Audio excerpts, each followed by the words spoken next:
신현송 시대의 중앙은행, 한국은행은 어떤 그 소통을 할까? 중앙은행 소통이라는 건 되게 중요하죠. 왜냐하면 금융시장 안정의 핵심이 되기 때문에. 미국도 이제 그 중앙은행 총재가 바뀌어가는 과정에 있죠. 아직까지 상원 인증 청문회가 끝나지 않았지만 케빈 워시라고 하는 분이 이제 그 새로운 총재로 지명이 됐죠. 전임 그 파월 총재는 중앙은행의 그 소통을 굉장히 중요하게 생각하신 분이에요. 그래가지고 뭐 그 연준의 그 저기 막 공개시장 조작위원회 관련되는 그런 데서 이제 끝나고 나면은 다음번에 금리는 어느 정도 뭐 되느냐라는 그 점도표라는 것도 그 꼼꼼히 하시고요. 그 다음에 그 시장 가이던스라고 하죠. 소통을 많이 해서 우리가 어떻게 할 거다, 우리 생각이 어떻다, 우리가 보는 인플레이션은 어떻다, 우리가 보는 실업률은 어떻다 그러면서 비교적 소상히 소통을 하시는 분이고요.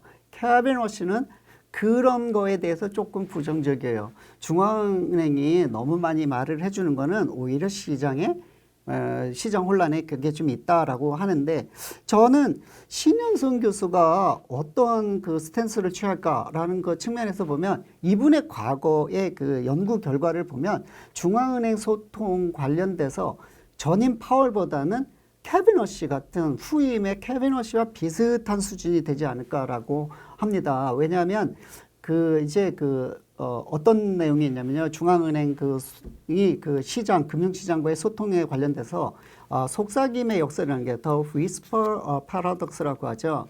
이게 중앙은행이 시장에 그 저기 뭐 발작, 뭐 불안감이 있을 때 얘기를 해줍니다. 슬쩍. 야, 괜찮아. 우리가 잘 보고 있으니까 앞으로 저기 그 문제가 있으면 우리가 개입해서 잘 해줄게. 걱정하지 마, 걱정하지 마. 이렇게 휘스퍼를 계속 해주면 시장에서는 리스크 테이킹을 점점 더 과감하게 하는 거죠. 이거 뒷배가 중앙은행이 있다. 그러면서 중앙은행의 그 아주 그 세세한 흐름, 미세한 움직임, 그 속삭임에 귀를 기울이고 과민 반응을 하는 거죠. 어떤 때 보면 괜히 그 중앙은행이 별 생각 없이 얘기한 걸 가지고 그냥 크게 난리를 치고, 그래서 사실상 어떻게 보면은 저기 그 지난번에 그 전임 총재인 이창용 총재가 싱가포르에서 금리와 관련해서 조금 방향이 달라질 수도 있을 것 같다라고 하자마자 그냥 한국 시장의 그 채권 시장이 그날 난리가 난 적이 있거든요. 그런 식으로 중앙은행의 모든 움직임과 그냥 별 생각 없이 하고 그다음에 전혀 다른 맥락에서 얘기한 거를 과대하게 해석을 해가지고 그거에 대해서 그냥 오판을 해갖고 시장이 반응하고 하는 이런 것들이 되게 많았는데, 신현승 교수는 그런 거에 대해서 조금 약간 부정적이에요. 그래서 이번 얘기가 이제 그 중앙은행의 예측 가능성과 점진주의, 그레주얼리즘이라고 하죠. 그런 것들은 도덕적 해이를 날 수가 있기 때문에 그런 거에 대해서 신중해야 된다라는 얘기를 하십니다. 그래서 사실상 우리가 크게 금리 갑자기 올리지 않을 거야. 지금 이제 한국 경제의 상황을 보면 금리가 내려갈지 올라갈지 좀 애매한 상황이잖아요. 미국도 역시 지금 그동안 계속 내려간다고 얘기를 장담하고 했는데 중동전쟁 이후에 이거 아무도 알 수 없는 상황이거든요. 그럴 때 중앙은행이 만약에 있잖아, 이거 우리가 내려가려고 하는 거는 계속 유지가 될 거야. 걱정하지 마라고 얘기를 하면 그거는 진짜 나중에 올릴 때는 정말 더 큰 문제가 생기잖아요. 그러니까 그렇게 속삭임 같은 거 갑작스러운 변화가 없을 거라고 약속하는 거는 별로 그렇게 좋지 않다. 그런 얘기입니다. 그래서 이제 영어 표현으로다가 폴더라고 밑에 있는 양단자를 갑자기 빼는 그 중앙은행의 행태는 하면 안 된다라는 거거든요. 근데 중앙은행이 뭐 불가피하게 할 수밖에 없을 때가 많잖아요. 그러려면 기존의 그 위스퍼가 너무 많으면 갑자기 빼면 다 넘어지잖아요. 그죠? 그러니까 이제 저는 그런 생각이 들어서 이게 어떻게 생각하면 이게 중앙은행이 지나치게 많은 정보를 갖다가 시시콜콜하게 주는 거는 별로 바람직하지 않다. 그래서 위험이 누적되지 않도록 해야 된다. 그래서 만약에 이제 이 신현승 교수가 또 한 되게 재밌는 말이 하나 있는데 스냅백이라는 거예요. 이 스냅백은 이제 여러 가지 원래 상태로 돌아간다 그런 뜻인데, 고무줄 같은 거를 팽팽하게 당겼다가 놓으면은 딱 돌아가잖아요. 마찬가지로 금융시장에서 위기 상황이고 불안정한 상황에 중앙은행이 쓸데없이 개입을 해가지고 휘스퍼로 괜찮을 거야. 우리가 특별하게 잘 보고 있어. 지금 괜찮아, 괜찮아. 그러니까 리스크를 점점 금융기관이 늘려가지고 나중엔 중앙은행도 감당하지 못한 사가 나서 그냥 손을 딱 놔버리면 시장에 급격하게 폭락할 수 있고 시장 큰 혼란이 일 수 있기 때문에 이 문제와 관련해서는 신현승 교수가 그렇게 케빈 워시와 비슷하게 소통과 관련돼서는 비교적 원칙주의로 신중하게 하지 않을까. 그래서 그리스 로마 신화에 보면 신화에 보면 그런 얘기 나오죠. 바다를 항해할 때 유혹에 끌리지 않으려고 그 돛대에다가 다 몸을 묶고 있죠. 그래갖고 그런 식으로 뭔가 원칙을 하나 딱 가지고 가능하면 그거를 좀 많이 지키려고 하지, 이렇게 시장에 많이 개입해가지고 시시콜콜 그렇게 가이던스를 주는 그런 소통은 하지 않을 거다. 신현승 교수가 경제학자로서 또 하나의 큰 업적을 남긴 게 있다고 하면은 아마 글로벌 금융 유동성, 글로벌 금융의 유동성을 아마 다른 사람보다 비교적 소상하게 보고 이 글로벌 금융시장의 메커니즘과 보이는 거와 보이지 않는 이면에 그걸 되게 잘 아시는 분이다, 이렇게 얘기할 수 있겠습니다. 왜냐하면 그렇기 때문에 아까 얘기했던 대로 아담 투스 경제사학자가 노벨상을 받아야 된다고 할 정도로 2008년 금융위기의 그 원인도 글로벌 유동성에 대한 걸 측면에서 연구를 해갖고 많은 학자들이 공감을 이렇게 불러일으킨 분이십니다. 근데 이제 이분이 얘기하는 건 뭐냐면 세계 경제는 각 나라가 하나의 독립된 섬으로 이루어진 집합체가 아니고 이렇게 허브가 있고 그다음에 각각이 연결된 로드가 있다, 이런 얘기입니다. 미국 금융시장에서 문제가 있을 때 한국 시장에도 영향이 있잖아요. 이런 식으로 허브와 노드의 관계로 이해를 한 되게 그걸 가지고 또 글로벌 금융 시장의 그 안전성, 그다음에 그 메커니즘을 갖다 정확하게 설명하신 분이거든요. 그래서 저는 이 금융시장에 우리 한국 경제 역시 마찬가지로 저기 무인도에 떨어져 있는 하나의 독립된 섬으로 우리끼리만 잘하면 되고 지지고 볶고 하는 그런 게 아니고, 이게 글로벌 금융시장을 갖다가 글로벌 배전망이라고 하면 저 끝에 있어도 딱 쥐고 있으면 그냥 찌리찌리 전기가 오는 듯이 그렇게 돼 있는 하나의 노드다, 이렇게 얘기할 수 있겠어요. 그러면 이제 신현승 교수가 얘기하는 것 중에 가장 대표적인 글로벌 금융시장의 이 네트워크 노드의 그런 걸로 봤을 때 가장 중요한 게 뭘까요? 달러겠죠. 왜냐하면 저희는 이제 다 달러 패권의 시대에 살고 있고 미국을 중심으로 한 이 달러의 공급망에 아무도 자유롭지가 않죠. 근데 신 교수가 얘기하는 거는 달러를 두 가지로 봐야 된다는 거죠. 하나는 우리가 미국에서 무슨 반도체 칩을 사올 때 돈을 지급하는 지급 결제의 수단인 통화의 수단도 있지만 금융 통화, 소위 말해 펀딩 커런시라고 하죠. 그래서 인보이스 커런시의 측면이 아니라 펀딩 커런시가 굉장히 중요하다는 겁니다. 미국에는 이제 저희 나라도 그렇고 세계적인 금융 회사들의 지점이나 자회사들이 거기에 영업을 하고 있는데, 이분들이 하는 일의 대부분이 뭐냐면 펀딩을 해서 본국으로 보내는 거예요. 왜냐하면 달러가 필요하거든요. 그러니까 이제 그 달러를 갖고 있다가 달러를 이렇게 보냈는데, 만약에 이제 달러가 강달러가 되고 이제 이쪽에서 이자가 너무 비싸서 좀 돌려달라 이렇게 하면 이제 국내로 왔던 걸 갖다가 다시 돌려주는 과정에서 엄청 고생을 하죠. 그런 것들이 다 이제 금융위기의 원인이기 때문에 강달러 현상이 생기면 금융위기 가능성이 굉장히 높은 거예요. 그런데 이제 이 약달러에서 전 세계로 나갔던 달러가 이제 일시적으로 들어오기 위해서는 달러를 구하기가 굉장히 어려운 거죠. 그래서 이제 신현승 교수는 그렇게 얘기하죠. 달러라고 하는 것은 그냥 단순한 화폐가 아니라 글로벌 금융 조건의 가장 중요한 바로미터다. 그래서 달러가 어떻게 되느냐에 따라서 글로벌 금융시장의 현재의 컨디션, 마치 체온계처럼 딱 알 수 있다. 이런 얘기입니다. 그래서 제가 이제 이거와 관련돼서 신영태 교수가 얘기하는 가장 큰 그 얘기를 보면은 글로벌 금융시장은 현재 그 뭐 조금 시간 지났긴 했지만 여전히 유효한 얘기예요. 글로벌 금융시장은 세 가지 위험이 존재한다라고 얘기할 수 있을 것 같아요. 근데 이제 위험이라기보다는 중요한 그 변화가 있으니까 이걸 열심히 봐야 된다. 근데 그 중에 하나가 신 교수의 연구로다가 기여가 된 게 그림자 금융. 이 섀도우 뱅킹이라고 하죠.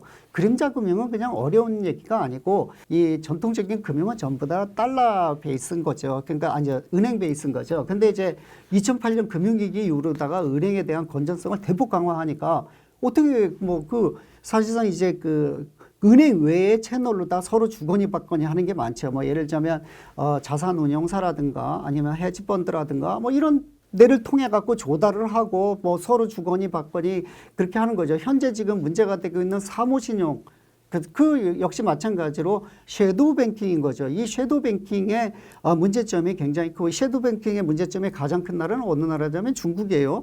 그래서 사실상 은행은 건전하지만 금융 전체의 그 섀도우 뱅킹까지 한 중국의 금융 시장은 상당히 위험한 수준이다. 왜냐하면 부동산 금융이 굉장히 크기 때문에 그치 그런 부동산 금융에 상당히 많은 것도 다 섀도우 뱅킹이거든요. 그러니까 이런 그 은행 밖에 있는 것들을 유심히 봐야 된다. 그래서 한 나라의 금융의 건전성을 볼 때 이 그 섀도우 뱅킹을 포함해서 봐야 된다라고 얘기하는 게 신현승 교수의 그 주장이거든요. 그게 이제 그러면 아까 얘기한 대로 달러라고 하는 거는 지급 결제 수단만이 아니라 펀딩 커런시, 이 펀딩 커런시가 글로벌 금융의 그림자 금융의 핵심인 겁니다.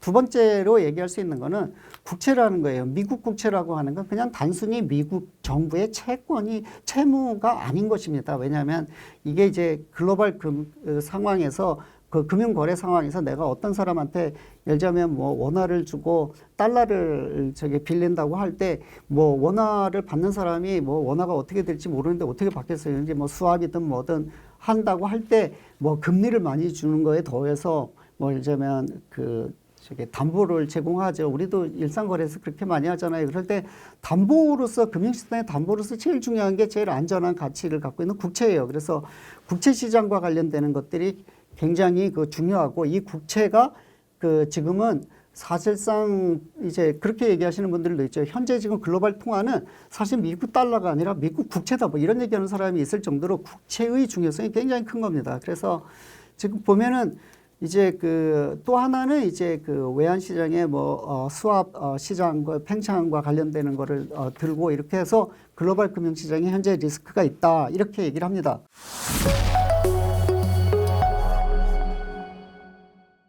이분이 이제 한국은행 총재로 왔는데 하필이면 한국의 그 경제 상황이 녹록지가 않아요. 금리를 내려야 될지 올려야 될지 애매한 상황이 있는데 더욱더 미국은 지금 중동 전쟁 이후로다가 스태그플레이션 위험이 있기 때문에 스태그플레이션이라는 건 양방이 다 안 좋다는 얘기잖아요.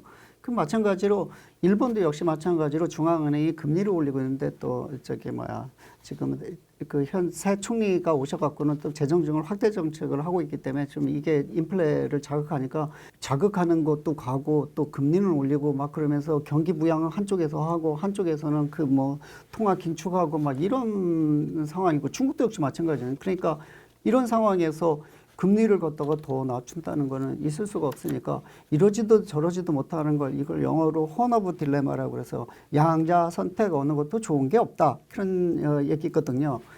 이제 하필이면 이럴 때 딱 오셨어요. 그런데 그러니까 당연히 기자들이 물어보잖아요.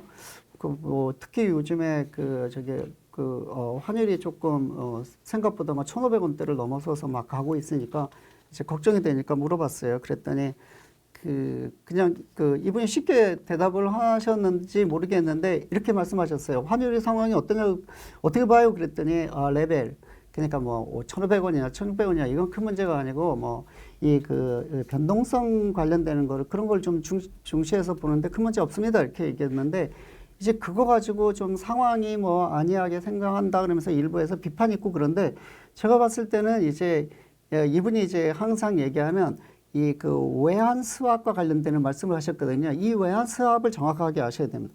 수합이라고 하는 거는 대부분의 달러가 내가 필요하다 그러면 내가 갖고 있는 원화를 주고 언젠가는 이게 뭐 일정한 3개월이면 3개월, 뭐 6개월 뒤에 다시 바꾸기로 하면서 이 스왑 레이트라 해서 금리를 주면서 하죠. 근데 이제 지금 이제 신 교수 얘기는 현재의 이 통계를 다 보셨나 봐요. 그래갖고 현재의 그 외환 수합 상황이 증가하는 걸 보면 큰 문제 없다 이렇게 얘기를 했습니다. 그러니까 한마디로 얘기하면 내가 원화를 갖고 있고 달러가 필요해서 어디죠? 달러가 누가 달라고 그러고 뭐 빚을 갚아야 되고 물건을 사기 위해서 달러가 필요해서 우리 금융시장, 금융기관이 뭐 달러를 빌리러 그냥 잠깐 원화와 수합을 하기 위해서 외환 수합 시장에 갔을 때 아무도 안 빌려주는 게 원화 언제 어떻게 믿어 이런 게 아니고 다 빌려준다고 하니까 수합이 되잖아요. 그러니까 수합이 증가하니까 그러면 한국 경제의 자생력은 여전히 그냥 살아있기 때문에 이건 뭐 환율의 그 저게 절대적인 1,500원이냐 1,600원이냐 그래서 물론 이제 이게 어떻게 보면은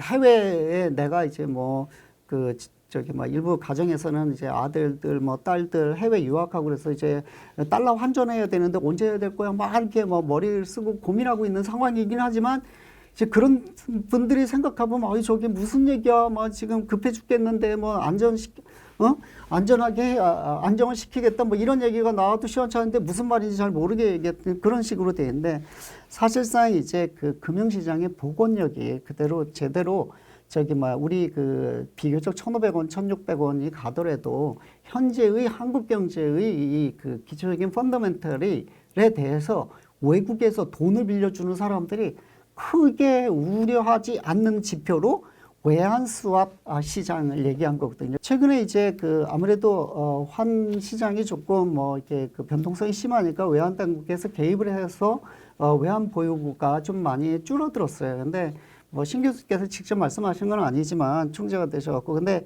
지금 이제 이분 과거 얘기를 보면은 외환 보유고라고 하는 거는 근거가 아니다. 근거는 갖다 계속 넣어두는 거지만 외환 보유고는 저수지다 이거죠. 이 밑에 봐갖고 가뭄이면 물 좀 약간 풀고 그다음에 비 많이 올 때는 좀 가다 두고 하는 그 저수지기 때문에 지금같이 이렇게 상황이 안 좋을 때를 대비해서 외환 보유고를 싼 거지 외환 보유고가 줄었다 그래갖고 나라가 난리는 그런 거는 아니다. 그런 얘기로 이해할 수 있을 것 같습니다. 신 교수가 이제 오셔갖고 한국 경제에 특히 한국 금융의 위상이 많이 높아졌다. 저는 이렇게 생각하고요. 앞으로 세계적인 금융 컨퍼런스가 많죠. 그런데 가서 글로벌 논의의 중심에 서실 분위기 분명하기 때문에 그동안 그래왔고 그래서 저는 그런 한국 금융의 기대가 한국 금융의 위상을 많이 높여줄 거라는 생각이 있고요. 글로벌 선진 국가들의 금융 정책이나 이런 것들을 이렇게 조언을 하면서 이끌고 갈 수 있는 중요한 역할을 할 수 있을 거라는 생각이 들어서 아주 타임리한 시일 적절한 인사다 이렇게 생각을 하고 이분이 출연이 한국 금융에 굉장히 긍정적인 역할을 미칠 거라고 생각합니다. 그러면은 이 신현송 교수라고 하는 이렇게 특이하신 전례하고는 이창용 총재하고는 약간 겹치는 게 많긴 하지만 그래도 하여튼 여러모로 좀 과거 총재님들하고는 좀 비교해서 좀 다른 모습을 보인 이 분이 오셨는데 그럼 이분만 달라져 갖고 될까요? 저희도 좀 많이 달라져야 될 거 아닌가 생각이 듭니다. 그래서 사실상 한국에서 저는 사실 그렇게 생각하는데 한국에서 공무원 생활은 쉽지 않을 거다라는 생각이 많이 들긴 하는데 왜냐하면 되게 다양하게 지켜야 될 특이한 관행들이 많거든요. 그리고 이분의 입장에서 보면 평생 외국에서 많이 글로벌 활동을 하셔갖고 이해가 안 가는 문화도 많을 것 같긴 한데 한국적인 관행을 그냥 너무 많이 요구하는 거는 그것도 바람직한 거 아닌가. 그리고 그러면 결국 저희가 이렇게 글로벌리 금융시장에 커 나가는데 그런 거 커 나가는 그런 기회를 놓치는 거 아닌가 그런 생각이 들고요. 그래서 국내 관행을 너무 많이 요구하지 말자. 그래서 평생 외국에 계신 분한테 한국에 재산 공개할 때 보면 한국에 재산이 있는 게 특이하지, 외화 자산이 너무 많다, 이거 도덕적 회의다, 만약에 환율 정책하는데 이렇다고 하는 거는 굉장히 이분의 인격적인 인테그리티를 무시하는 그런 거라는 느낌이 좀 들고, 그래서 이런 논의보다는 이제 앞으로 좀 약간 더 글로벌 수준에 맞는 그 비판과 또 논의 그런 것들이 중심이 되는 그런 금융시장으로 좀 갔으면 좋겠다. 그리고 그렇기 위해서는 이제 전문가들이나 언론이나 뭐 이런 그 학계나 또 공직사회나 또 일반 시민들이 한국은행을 보는 눈이 조금 달라졌으면 좋겠다. 그런 생각이 듭니다. 오늘 많은 얘기를 전달해 드렸습니다. 도움이 되셨으면 좋겠습니다. 유재수였습니다. 감사합니다.